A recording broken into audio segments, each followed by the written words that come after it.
daremos espacio para algunos comentarios o algunas preguntas por parte de nuestros seguidores.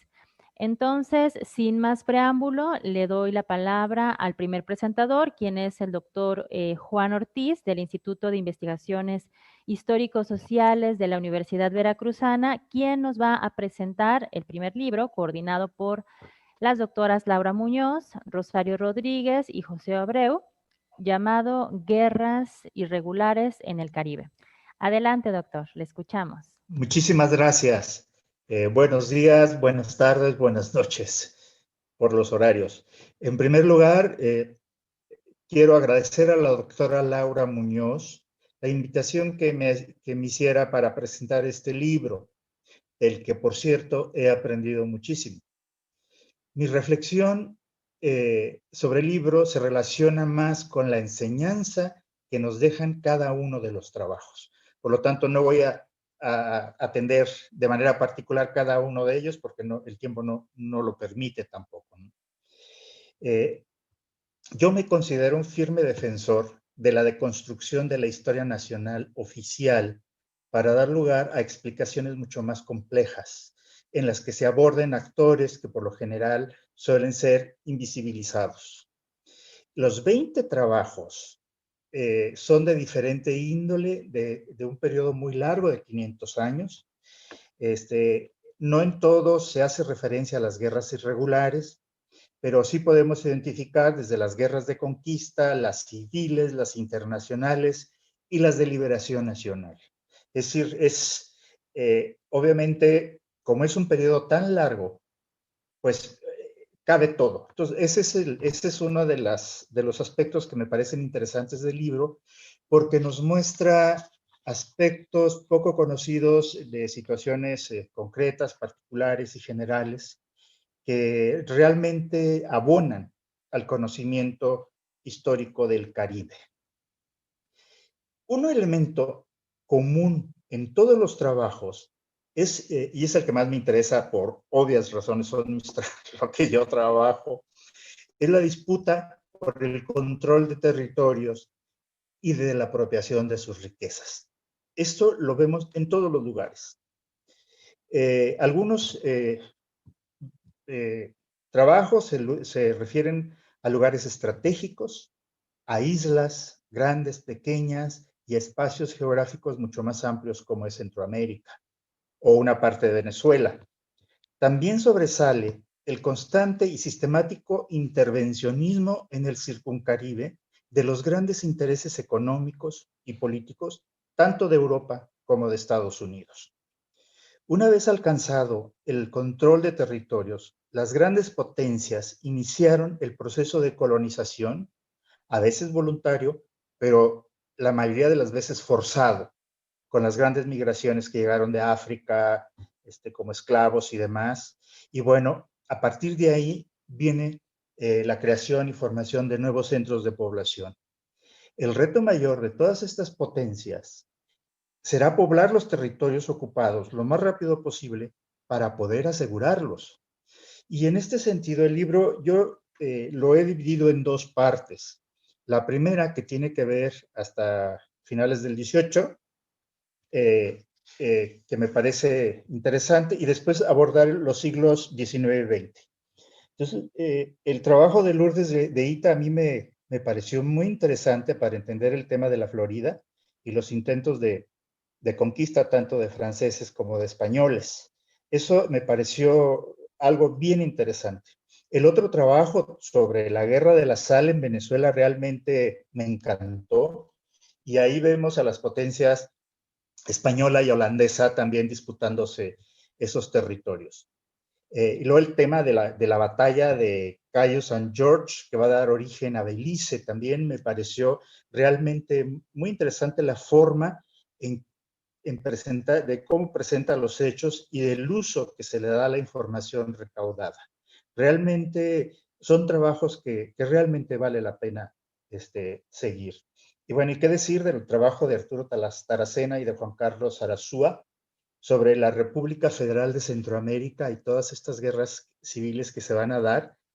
Y también aquí vemos que después de las independencias, el neocolonialismo, los enfrentamientos por el control de territorios cambian de forma, pero no de fondo, porque aparece el neocolonialismo y continúa la explotación de las clases populares y el privilegio de los neocriollos, que ahí es algo que tenemos que estudiar y explicar, porque no son guerras de liberación y de las que uno se sienta muy orgulloso de ello, ¿no? Y luego viene todo el tema que a mí me parece bien interesante sobre los contingentes de sangre. Y en este caso, el trabajo de José Luis Cifuentes, que habla de los jóvenes españoles que enviaron a Cuba para contener los movimientos de liberación, es realmente impresionante. Es muy interesante cómo explica la cantidad de españoles que llegaron. Murieron más de 50,000 jóvenes que no tenían preparación militar adecuada y que los enviaron prácticamente al matadero, ¿no? Entonces, a mí me parece muy interesante ese trabajo también. Y algo que está presente es el racismo. Eso a mí me impresionó mucho, el racismo en Cuba durante la Guerra de Liberación, la Guerra de Independencia, donde se les niegan los derechos políticos a los negros con el argumento de no haber demostrado valor militar durante la guerra. Realmente es muy interesante y eso, por supuesto, va a dar origen a otros levantamientos armados de negros y ahora sí ya luchando por una independencia real, ya no subordinada a los Estados Unidos, ¿no? Y luego viene también el tema de las levas y los reclutamientos militares que son un problema. Y aquí sí yo quiero aclarar que en todas las guerras, los que más la padecen, además de la población civil, bueno, son los jóvenes que los enrolan y los envían a la guerra, a los enfrentamientos armados. Los tienen que preparar, pero muchas veces acaban pues mal, ¿no? Y en ese sentido, es muy interesante y esos trabajos son los que se están haciendo ahora con más frecuencia. El otro tema que también me gustó muchísimo es el de Laura Muñoz sobre National Geographic, eh, sobre todo por la forma en que se aborda el tema de los submarinos, toda la instalación de bases militares norteamericanas en todo el Caribe y en todos lados, y ahí sí yo sí quiero hacer una comparación con México, que eso es lo que estoy estudiando ahora. Obviamente los norteamericanos intentaron poner bases militares en Baja California y en Tehuantepec, pero el gobierno mexicano no lo permitió, sobre todo el secretario de la Defensa Nacional, que va a ser el general Lázaro Cárdenas. Entonces ahí lo que vamos a ver, sí hay colaboración de México con los norteamericanos, pero no permitieron en ningún momento la instalación de bases militares aéreas de ningún tipo. Y sí, México pudo salir airoso de todo el tema militar de la Segunda Guerra, sobre todo porque no subió hambruna como sucedió en Puerto Rico. Y ahí el caso de Puerto Rico es bien interesante porque dependía desde el punto de vista económico de Estados Unidos y la mayor parte de los alimentos y demás que se producían en Estados Unidos se iban a los frentes de guerra. Entonces, algo que nosotros no vimos, que no se padecieron en México, fue el tema de las hambrunas, donde sí las hay en otros lados.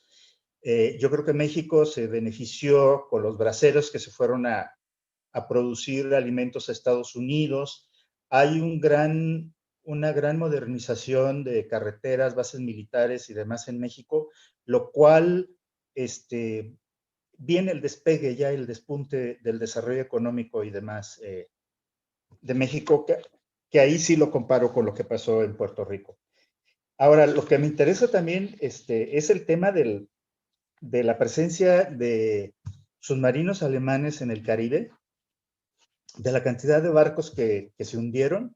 México, los alemanes hundieron 6 barcos mexicanos, muy cerca de las costas de Cuba, entre Cuba, Florida y Tampico.